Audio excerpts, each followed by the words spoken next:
Cuando las personas perciben la guerra y las dificultades que la siguen, escasez, falta, hambre y sienten miedo, cambian inmediatamente al modo de supervivencia. Y en el mundo moderno, eso, por supuesto, requiere un activo físico. Ese activo son los valores y el dinero. Y esto es exactamente lo que están haciendo los rusos. Están corriendo a los bancos para sobrevivir.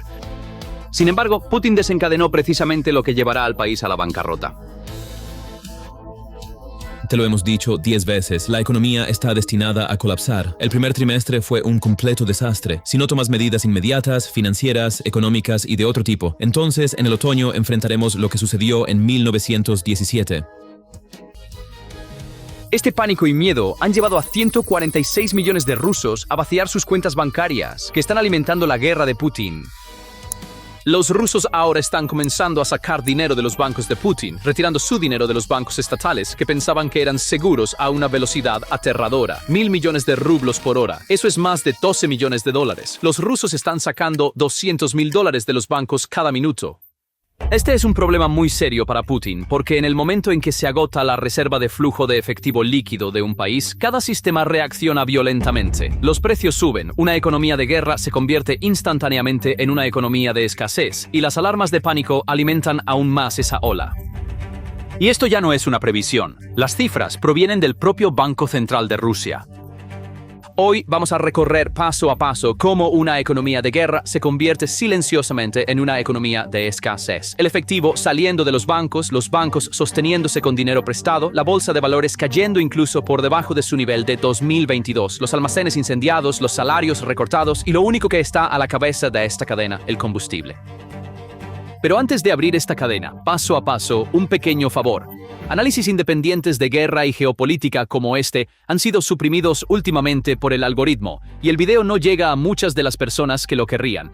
Suscribirse, dar me gusta y dejar incluso una sola palabra en los comentarios nos ayuda directamente a superar eso.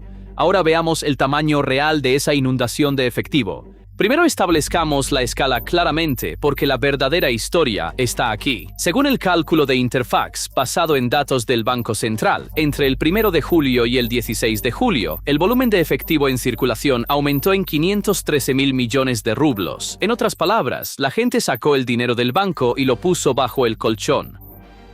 Vamos a traducir eso a términos cotidianos. Aproximadamente 250.000 millones de rublos a la semana, 32.000 millones de rublos al día, más de 1.000 millones por hora. Pero la parte realmente impactante es la comparación. El efectivo retirado durante todo el mes de junio fue de 479.000 millones de rublos.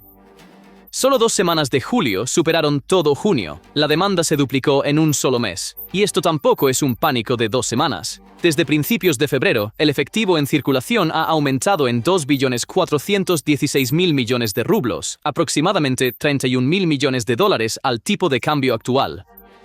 El récord de un solo mes de este año fue en abril, 607.000 millones de rublos. Julio está en camino de superarlo. Entonces, ¿qué dice el Banco Central? La institución atribuye el aumento a 3 cosas: interrupciones del Internet móvil, cambios fiscales y la temporada de vacaciones. Parte de esa explicación es cierta. Volveremos a eso más tarde. Pero lo que un Estado hace a sus propios ciudadanos habla más fuerte que lo que dice, porque el 1 de junio, el Banco Central introdujo nuevas restricciones en los retiros de efectivo en cajeros automáticos. Los bancos ahora pueden rastrear el límite de retiro mensual de cada cliente y suspender transacciones que consideren sospechosas. Cuando un banco central dice "no hay nada de qué preocuparse", mientras simultáneamente hace más difícil retirar dinero, está claro a cuál frase creer.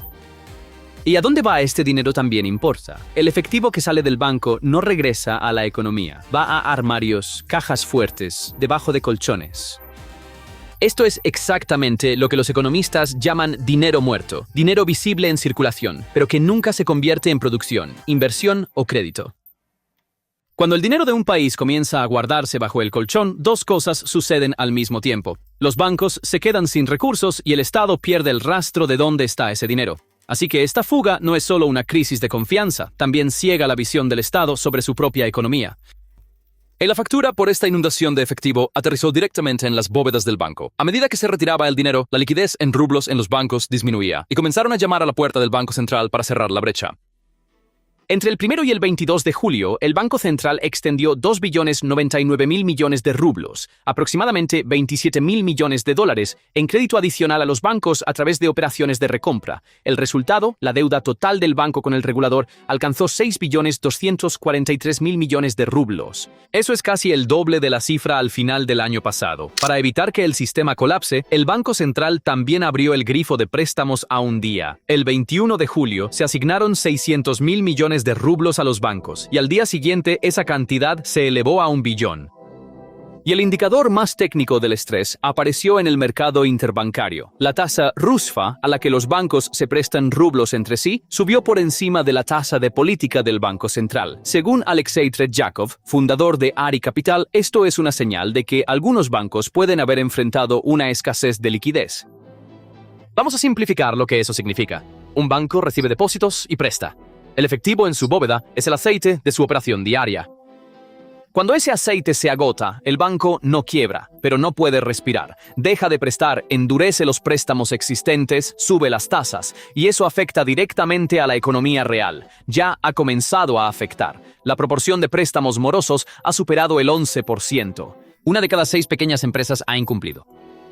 Entonces, la situación tiene dos caras. Por un lado, el ciudadano retirando dinero. Por el otro, el negocio que no puede pagar. Los bancos están atrapados en el medio. El efecto en la gente común llega con retraso, pero llega con fuerza. Un banco con liquidez menguante primero deja de emitir nuevos créditos. Las hipotecas se detienen. Los préstamos para comerciantes no son aprobados. Las ventas a plazos se vuelven difíciles. Luego aprieta a los clientes existentes. Los límites bajan, los plazos se acortan, las tasas suben. Y al final, el eslabón más frágil se rompe. Las pequeñas empresas, 1 de cada 6, ya ha incumplido. Cuando el grifo del crédito se cierra en una economía, la crisis deja el banco y baja al mercado. Mientras el público huye hacia el efectivo, quienes gestionan dinero también están huyendo. Y a dónde van es aún más claro: la bolsa de valores. La bolsa de Moscú ha caído incluso por debajo de los niveles de 2022, el año en que comenzó la guerra. En otras palabras, ha caído por debajo del día más oscuro de 4 años de guerra. El momento de esta caída tampoco es una coincidencia. A medida que la campaña de drones de Ucrania contra los centros de transporte y logística rusos cobró impulso, el mercado comenzó a reevaluar la capacidad productiva de la industria rusa. La magnitud es esta. Según una evaluación, el valor total de las empresas rusas se ha erosionado en más del 30% en los últimos 5 meses. Y una bolsa de valores es la expectativa de futuro de una economía. No valora la ganancia de hoy, sino la producción de mañana. Si la bolsa de un país cae por debajo del día más oscuro de la guerra, el mercado no está diciendo «lo peor ya pasó», está diciendo «lo peor aún no ha llegado». Entonces, ¿qué asustó tanto al mercado? Parte de la respuesta se encuentra en los almacenes en llamas alrededor de Moscú. Los ataques masivos con drones de Ucrania redujeron a cenizas los enormes centros logísticos de Wildberries en Elektrostal y Kotovsk. Esto dejó a miles de vendedores enfrentando pérdidas devastadoras de inventario, y lo que vino después es la parte realmente dolorosa. La empresa anunció que revisaría la cuestión de compensar a los vendedores. Boris Katz, presidente de la Junta de la cadena de tiendas de pasatiempos Leonardo, traduce esa frase así: revisar una cuestión no es lo mismo que pagar algo. Según la encuesta que Katz realizó entre los vendedores, menos del 4% cree que recibirán algún pago. Hay un detalle aún más sorprendente. Un pequeño empresario ruso dice que la empresa los presionó para firmar un nuevo contrato en el que los ataques con drones quedaban excluidos de la cobertura. En otras palabras, el contrato se cambió antes de que comenzaran los ataques. Ese vendedor ahora está en bancarrota. La reacción en la sociedad fue algo completamente diferente. Los residentes de Elektrostal describen lo que sintieron cuando el almacén se incendió. Algunos pensaron que la guerra había comenzado en su propia ciudad. Sin embargo, el verdadero problema aquí no es legal, sino estructural. En tiempos de paz, un incendio en un almacén se resuelve con el seguro. En tiempos de guerra, las aseguradoras generalmente excluyen el riesgo de guerra de la cobertura. Cuando eso sucede, la pérdida recae en el eslabón más bajo de la cadena, el pequeño vendedor que puso sus productos en ese almacén. Así que el costo económico de la guerra no se paga de arriba hacia abajo, sino de abajo hacia arriba. Y esta es la forma más silenciosa de decadencia en una economía de guerra. El riesgo no se comparte, se descarga sobre los más débiles. Y para entender por qué se eligieron estos objetivos, un dato es suficiente. La región metropolitana de Moscú produce aproximadamente una cuarta parte del Producto Interno Bruto de Rusia, y los componentes principales de esa región son el comercio minorista y la logística. Los almacenes son difíciles de proteger y fáciles de atacar. El dolor económico es grande. Ahora, veamos qué significa esta imagen para la gente común, porque la crisis ya no está en los balances, está en las nóminas. En la región de Rostov, los trabajadores del sector público se están quejando de que sus salarios han sido recortados. Según el diputado legislativo regional Alexei Misin, los límites salariales previamente asignados fueron reducidos en algunos municipios, y las personas están llevando a casa entre 20.000 y 40.000 rublos. Mientras tanto, el salario promedio en el país se anuncia como 100.000 rublos, y aquí está la ironía. El informe de la Agencia Oficial de Estadísticas para el mismo periodo mostró un aumento del 14% en los salarios. Entonces, en papel, los salarios están subiendo y en el bolsillo están cayendo. Cuando la distancia entre los datos oficiales y la mesa de la cocina se amplía en un país, la gente cree en la mesa de la cocina, no en los datos. La consecuencia se refleja directamente en el consumo. Según las cifras reportadas por Vedomosti, los centros comerciales en Rusia han perdido 27% de sus visitantes en 7 años. Al final de la semana 28 de 2026, el número promedio diario de visitantes por 1.000 metros cuadrados de espacio arrendable había caído a 356. En el mismo periodo de 2019 era 486. La tendencia es la misma en Moscú, de 505 a 382, una caída del 24%. Y cuando el consumo se contrae, afecta primero al sector más frágil, el turismo. En la primera mitad de 2026, 2.700 empresas de turismo rusas cerraron, un aumento del 52% respecto al año anterior. Las reservas de paquetes turísticos nacionales cayeron un 31% y los reembolsos por tours cancelados superaron los 247 millones de dólares. El crecimiento neto de nuevas agencias está en su punto más débil en 3 años, solo un 0.8%. Las razones son conocidas: escasez de combustible, cierres frecuentes de aeropuertos causados por ataques de drones e inestabilidad regional. Estos 3 puntos de datos, salarios, centros comerciales, turismo, deben leerse juntos, porque todos miden lo mismo: la confianza de las personas en el mañana. El gasto esencial continúa hasta el final. Lo primero que se recorta son las vacaciones, luego salir a comer, luego la ropa nueva. El cierre masivo de empresas turísticas y el vaciamiento de los centros comerciales muestran que se ha alcanzado la etapa final de esa secuencia. En otras palabras, el hogar ruso no solo se está empobreciendo, sino que también está cerrando su apuesta por el futuro. Una breve pausa. Dar me gusta, un comentario de una palabra y suscribirse ayudan directamente a que este video llegue a muchas más personas, porque ahora pasamos a la verdadera causa al inicio de esta cadena. Debajo de todo lo que hemos descrito hasta ahora, el retiro de efectivo, la caída del intercambio, el cierre de la agencia de viajes, hay una sola causa: el combustible.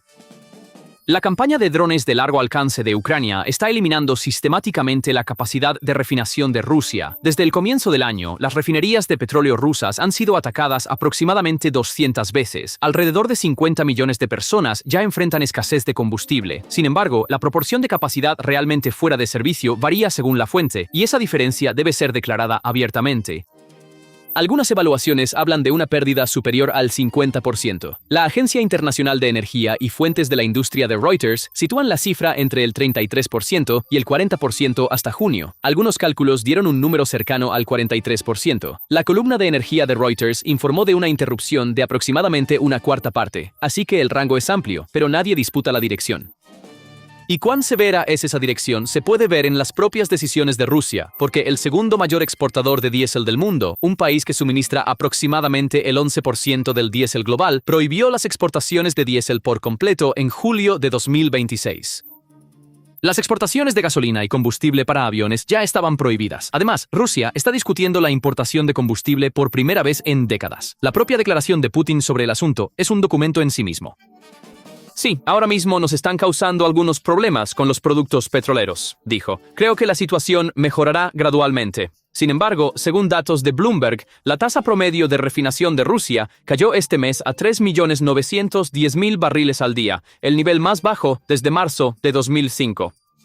Entonces, lo que él llama algunos problemas es el peor panorama en 20 años, y el efecto en el terreno es muy concreto. Las ventas de gasolina se han limitado a entre 10 y 50 litros por vehículo. Se han impuesto restricciones oficiales en más de 20 regiones. Se han formado colas en las estaciones y los precios del combustible han subido. Entonces, ¿por qué no se pueden reparar rápidamente estas instalaciones? Porque una refinería no es una sola máquina. Es una enorme cadena química de columnas de destilación, intercambiadores de calor y unidades catalíticas. Un golpe en un solo eslabón de esa cadena significa meses de producción perdida. Además, las partes críticas de la mayoría de estas unidades provienen de fabricantes occidentales y son difíciles de obtener debido a las sanciones. Entonces, para Rusia, el problema no es solo ser golpeado, sino no poder recuperar lo que fue golpeado tan rápidamente como antes, y es en este punto que la crisis deja la economía y llega directamente al plato. Un agricultor ruso explica la cadena a sus conciudadanos con total simplicidad. Sin combustible, por lo tanto, no hay cosecha. Sin cosecha, no hay grano. Sin grano, no hay alimento para animales. Sin alimento, no hay carne y no hay leche. Y esta no es una cadena teórica. Los agricultores describen que no pueden regar sus campos porque las bombas de diésel se han detenido. Los cultivos listos para la cosecha se quedan en los campos. Incluso fumigar contra plagas ya no es posible. El aspecto social de esto es aún más explosivo. Según el economista ruso Igor Lipsets, la crisis del combustible ha comenzado a convertirse en una especie de tensión de clases. Moscú está atrayendo el combustible disponible en las regiones hacia sí misma, mientras el agricultor no puede recoger su cosecha. En palabras de Lipsets, dice que nunca antes había visto tanta ira dirigida a Moscú, y este es el umbral más peligroso en las economías de guerra, porque la gente se entera de las pérdidas en el frente por la televisión, pero ve la estantería vacía, el salario recortado y el tanque sin llenar con sus propios ojos. El primero es discutible, el segundo no. La agricultura también tiene un calendario implacable. Una fábrica puede posponer la producción un mes, un campo no puede. La ventana de cosecha es cuestión de unas pocas semanas, y cuando se pierde, la cosecha se pudre en el campo, y el trabajo, el fertilizante y la semilla de ese año se pierden. Por eso, el daño que la crisis del combustible causa a la agricultura no desaparece cuando la crisis termina, se refleja en los precios durante al menos una temporada. Y ahora llegamos a la parte que te concierne directamente porque esta crisis no se detiene en la frontera. Antes de la guerra, Rusia era un proveedor para más de 160 países y suministraba aproximadamente el 11% del diésel marítimo mundial. Cuando ese suministro se retira del mercado de la noche a la mañana, no hay una fuente lista para llenar el vacío, y el mundo acaba de salir de la crisis del estrecho de Hormuz con sus inventarios ya escasos. Dos grandes exportadores de combustible perdiendo capacidad al mismo tiempo no es un problema que se resuelva en unas pocas semanas. El efecto en la mesa de la cocina llega con retraso, pero es inevitable. Cuando llega la temporada de cosecha, las empresas agrícolas necesitan diésel y fertilizantes baratos. Si no pueden conseguirlos, ese costo se traslada directamente al precio de los alimentos. A eso se suman los años de bombardeo de la infraestructura portuaria de Ucrania, que una vez fue el granero para 400 millones de personas. El resultado, las etiquetas de precio cambian primero en los mercados de materias primas, luego en las tiendas, y quienes sienten este peso más fuertemente son los países y hogares de menores ingresos. Así que la factura de esta guerra se está enviando ahora no solo a los civiles rusos y ucranianos, sino a todos los países que importan su grano y su combustible. Aún así, esta imagen no debe interpretarse como más grande de lo que es, porque hay varias distinciones importantes. La primera y más técnica, esto no es una corrida bancaria en el sentido clásico. En una corrida clásica, la gente cree que el banco va a quebrar y se apresura a salvar sus depósitos. Lo que vemos aquí es más una ola de acumulación de efectivo. El dinero sale del banco, pero en su mayoría no regresa al sistema. Se guarda bajo el colchón. El resultado para los bancos sigue siendo presión de liquidez, pero la causa no es solo el pánico.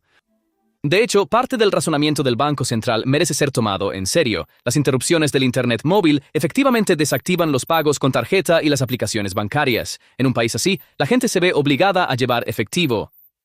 Agregue a eso que los depósitos pierden su atractivo después de los recortes de tasas y los cambios fiscales también, así que hay miedo en esta inundación y también hay necesidad. En segundo lugar, algunas de las cifras son análisis, otras son afirmaciones. El hecho de que la pérdida de capacidad de refinación se debata en un rango amplio de 25 a 50% es el ejemplo más claro. Del mismo modo, la erosión del 30% en el valor de mercado y algunas evaluaciones en redes sociales no son datos auditados de balances. Tercero, el régimen no se está derrumbando. El Banco Central de Rusia aún puede intervenir. Puede inyectar billones de rublos en los bancos, puede poner límites en los cajeros automáticos y puede endurecer los controles de capital si es necesario. Estas herramientas no resuelven la crisis, pero compran tiempo. La economía rusa ha pasado 4 años desafiando las predicciones de que colapsará pronto. La situación actual es más grave, pero todavía no es un calendario de colapso. Cuarto y más importante, son las personas quienes pagan esta factura. El empleado público de Rostov, cuyo salario fue reducido, el comerciante que se fue a la quiebra cuando se incendió el almacén, el agricultor que no puede regar su campo. Estas son vidas ordinarias, y en el otro lado de la moneda está Ucrania, un país cuya infraestructura energética ha sido bombardeada durante 4 años, cuyos puertos han sido atacados, cuyos millones han sido desplazados. Atacar la economía es un método utilizado por ambos lados en esta guerra, y los civiles pagan el precio primero. Pero esto también es cierto. Cuando las personas en un país están simultáneamente retirando su dinero del banco, huyendo del mercado de valores y haciendo fila para llenar su tanque, hay un sentimiento compartido, desconfianza. Y la desconfianza es lo único que ningún banco central puede imprimir. Las economías de guerra generalmente no colapsan en un solo día. Primero vienen las señales, y en este momento todas esas señales están encendidas a la vez. 1.000 millones de rublos por hora saliendo de los bancos, bancos incapaces de cerrar el día sin pedir prestado al Banco Central, un intercambio cayendo por debajo del año más oscuro de la guerra, almacenes ardiendo, salarios siendo recortados, un agricultor incapaz de regar su campo. Ninguno de estos por sí solo es decisivo, pero todos juntos dicen una cosa: la gente ya no confía en la palabra del Estado, confían en su propia caja fuerte. Y una vez que la confianza se guarda bajo el colchón en un país, toma mucho tiempo recuperarla.